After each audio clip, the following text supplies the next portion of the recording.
Have you ever really thought about how your morning coffee can stain your teeth?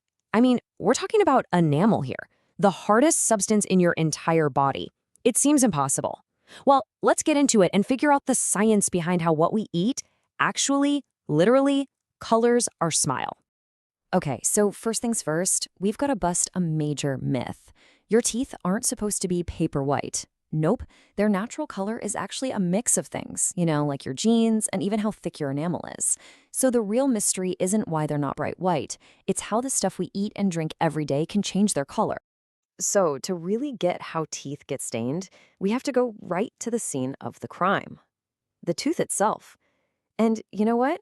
It turns out our teeth have this little secret, a weakness that makes them surprisingly vulnerable. Okay, let's meet the star of the show. Enamel.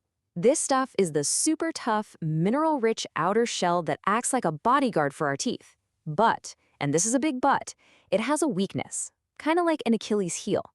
See, it's not a perfectly solid shield. It's actually covered in these tiny, microscopic pores. And that is where all the trouble starts. The easiest way to think about this is to picture your teeth as tiny, super hard sponges. Yeah, sponges. They look solid, right? But all those little pores are just waiting to soak up whatever you put in your mouth. All right, time to bring in our first culprit. This is suspect number 1 in our investigation. We're talking about the molecules that cause the direct damage, the ones that literally carry the color and drop it right off on your enamel's doorstep. Now, these guys have a technical name, chromogens. Basically, they're just super colorful molecules that are dying to stick to something. And guess what? Thanks to those little pores we just talked about, your tooth enamel is pretty much the perfect place for them to hang out. So, let's look at the police lineup. The usual suspects. Of course, you've got coffee and tea. They're notorious for staining because of something called tannins. But they're not alone. Think red wine, dark sodas, those richly colored berries like blueberries and blackberries, even things like soy sauce and curry. They are all loaded with these chromogens just waiting to latch on. But here's the thing. These chromogens, they don't always work alone. Oh no. They've got a partner in crime, an accomplice that doesn't actually do the staining itself, but it roughs up the place, making it way easier for those stains to stick. Let's talk about culprit number 2, the acid attack. So acid is tricky. It attacks in 2 different ways. You've got the direct attack from things like citrus fruits, vinegar, and soft drinks. That acid just gets right to work, softening and wearing away your enamel. But then there's the indirect attack. That comes from sugar.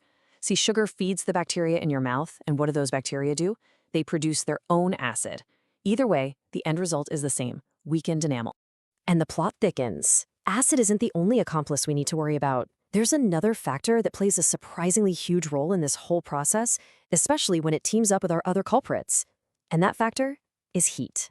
Here's how it goes down. You drink something hot, right, like coffee or tea.